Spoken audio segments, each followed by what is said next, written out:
Assalamualaikum warahmatullahi wabarakatuh. Sampurasun teman-teman semuanya. Selamat datang di Fajri Ubaidillah Channel dengan saya Fajri. Di video kali ini kita akan membahas sebuah tempat terpencil yang konon katanya tempat ini sangat dikeramatkan di Pulau Jawa.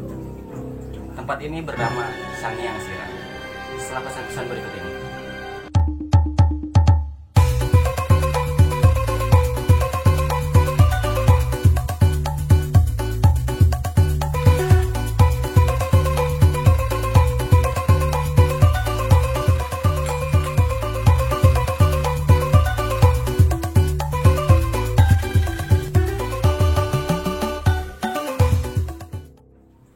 Jika kita bertanya-tanya, di mana tempat paling dikeramatkan di Pulau Jawa?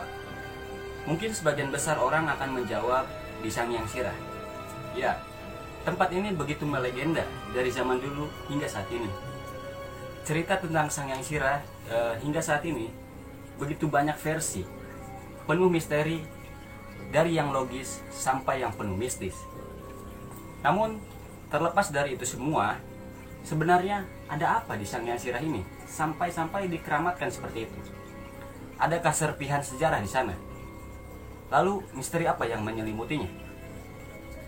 Sebelum ke pembahasannya, alangkah baiknya teman-teman pencet tombol subscribe agar saya lebih semangat lagi membuat video-video yang menarik berkenanan dengan kesundaan dan peristiwa-peristiwa yang lain dalam sudut pandang perspektif yang berbeda. Satu-satunya sumber yang saya ketahui yang dimana di sana menyebutkan nama Ujung Kulon secara spesifik itu hanya berada di dalam naskah pustaka Raja-Raja Ibumi Nusantara. Tapi jika teman-teman punya sumber-sumber yang lain bisa dituliskan di kolom komentar ya. Nah, di dalam naskah tersebut tertulis bahwa di Ujung Kulon pernah hidup seorang kakek bernama Aki Tirem. Aki Tirem ini adalah anak dari Ki Serengga Ujung Kulon. Nah, di dalam kutipan naskah tersebut terungkap bahwa Aki Tirem ini lahir di Ujung Kulon. Namun, ada silsilah tersembunyi tentang siapa itu Aki Tirem. Aki Tirem inilah yang diduga kuat seorang tokoh asli Ujung Kulon. Aki Tirem dan sang istri yang bernama Nyai Sariti diduga hidup sebelum era Masehi. Dengan demikian, dapat dipastikan bahwa di Ujung Kulon itu sudah ada peradaban sebelum Masehi. Ini pun diperkuat pula dengan catatan naskah yang menyebutkan bahwa kehidupan di ujung baratnya Pulau Jawa itu sudah ada sejak ribuan tahun sebelum Masehi atau disebut zaman Nileka. Namun jika ditanya di mana lokasi tepatnya keberadaan keluarga Aki Tirem ini diduga kuat berada di Sanghyang Sirah. Ini berdasarkan hasil analisis dan penamaan sebuah tempat. Awal mula peradaban di Pulau Jawa itu diduga kuat berada di Sanghyang Sirah. Hal ini pun selaras dengan pendapat Budi Prakoso bahwa penamaan sebuah tempat itu pada umumnya akan selalu berhubungan dengan masa lalu asal penamaan tempat itu. Secara linguistik, kata Sanghyang Sirah itu terdiri dari dua suku kata ya. Yang pertama Sanghyang dan Sirah. Sanghyang itu bisa dimaknai sebagai seseorang atau sesuatu yang ditinggikan atau dihormati ya. Sedangkan sirah itu artinya kepala atau bagian paling atas dari tubuh. Dan secara geografis, letak Sanghyang Sirah ini memang berada di ujung baratnya Pulau Jawa atau berada di kepalanya Pulau Jawa. Ini pun bisa dimaknai bahwa Sanghyang Sirah itu sebagai kepalanya Pulau Jawa yang sangat disucikan atau disakralkan atau dihormati. Di luar dari catatan naskah yang membahas secara spesifik mengenai Sanghyang Sirah, ada juga sebuah pantun sastra genre yang berjudul Prasasti Ujung Kulon. Di dalam pantun yang berjenis mantra ini disebutkan, Ujung Kulon waris nu pasti, panglungguhan Sanghyang Sirah. Jumeneng alas mawangi, titis waris tiang widi. Ulah poho kanu pasti, waris suci ti para kusuma. Niti wanci nu mustari, ngadegkeun amanah prasasti. Sejarah waris nu pasti, ngajalankeun pancen amanah. Sebenarnya kalimat mantra seperti ini tidak bisa dimaknai apa adanya, namun harus dimaknai dengan penuh pendalaman. Karena kalimat-kalimat mantra adalah kumpulan kalimat yang bersifat semiotik ya, atau di dalam bahasa Sunda disebut Silip Siloka.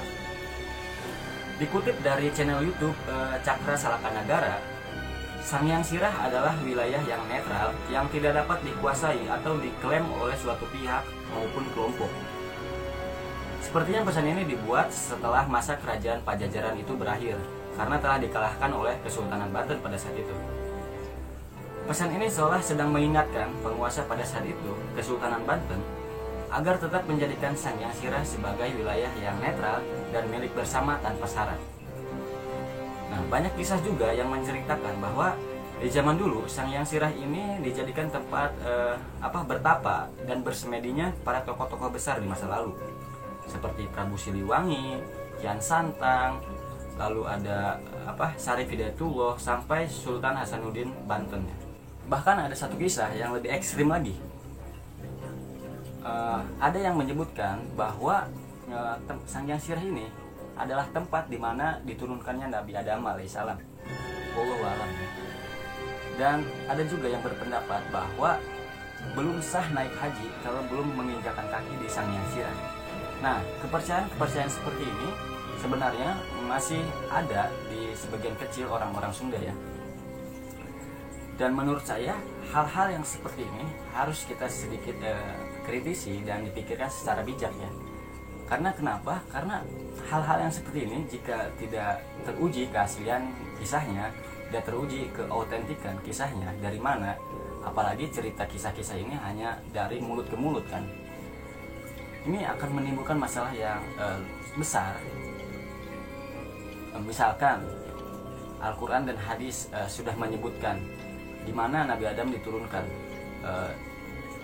Saya tidak tahu ya di mana Al-Quran yang mana, hadis yang mana yang menyebutkan Nabi Adam diturunkan, karena saya tidak memahami itu secara benar.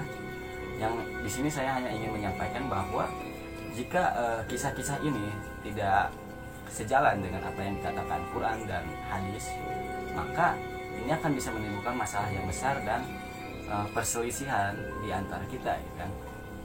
Dan ya itu aja sih yang harus kita kritisi, dan karena masalah-masalah itu masalah yang sensitif ya, tergantung keyakinan kita kan. Lalu ada sebuah kisah lagi yang menceritakan bahwa dulu Sayyidina Ali, seorang Khalifatul Rasyidin ya, diceritakan bahwa beliau pernah membawa Al-Quran untuk diserahkan kepada Kian Santang untuk dijadikan pedoman selama menyebarkan Islam di Nusantara. Sayyidina Ali pun pergi ke Godok untuk menemui Kian Santang. Namun Sayyidina Ali mendapat informasi bahwa Kian Santang tidak ada di sana. Lalu Sayyidina Ali ini diarahkan ke Sanghyang Sirah dengan harapan bertemu dengan Kian Santang. Namun saat sampai di Sanghyang Sirah itu, Sayyidina Ali hanya bertemu dengan saya lupa namanya siapa ya. Kalau nggak salah Prabu Siliwangi ya. Kita sebut saja Prabu Siliwangi. Di sana Sayyidina Ali hanya bertemu dengan Prabu Siliwangi ya. Dan Sayyidina Ali ini menitipkan Al-Quran ini kepada Prabu Siliwangi untuk diserahkan kepada Kian Santang. Namun sudah waktu berjalan lama, Kian Santang ini tidak datang-datang juga. Lalu Prabu Siliwangi itu pun menyimpan Al-Quran itu di sebuah batu karang, yang dimana pada saat ini dikenal sebagai batu Quran. Kebenaran dari kisah ini belum bisa kita pastikan secara benar keasliannya ya. Namun jika kisah ini benar, tidak heran jika Sanghyang Sirah ini dikeramatkan ya. Dan untuk saat ini, Sanghyang Sirah berada di dalam cagar alam Taman Nasional Ujung Kulon yang harus kita jaga dengan segenap jiwa. Nah, dengan demikian, Sanghyang Sirah telah menjaga kedudukannya sebagai tempat yang suci dan netral. Sanghyang Sirah saat ini bukan lagi sekedar tempat tinggalnya para leluhur, melainkan tempat tinggalnya hewan-hewan langka dan jutaan makhluk hidup lainnya untuk berlindung dari keserakahan manusia. Dan selama bumi masih berputar, Sanghyang Sirah akan terus mempersembahkan dirinya untuk makhluk hidup di muka bumi. Nah, itulah teman-teman Sanghyang Sirah, kepalanya Pulau Jawa, tempat para karuhun dengan segala kisah legendanya. Semoga kita bisa mendapat pelajaran dan wawasan baru. Yang terpenting pada saat ini bukanlah cerita-cerita legenda itu, melainkan betapa pentingnya menjaga sebuah ekosistem alam, menjaga kelestarian hewan-hewan langka yang ada saat ini, untuk dijaga terus kelestariannya. Inilah Sang Hyang Sira dan saya Fajri Ubaidillah. Seperti biasa, sampai jumpa. Rahayu.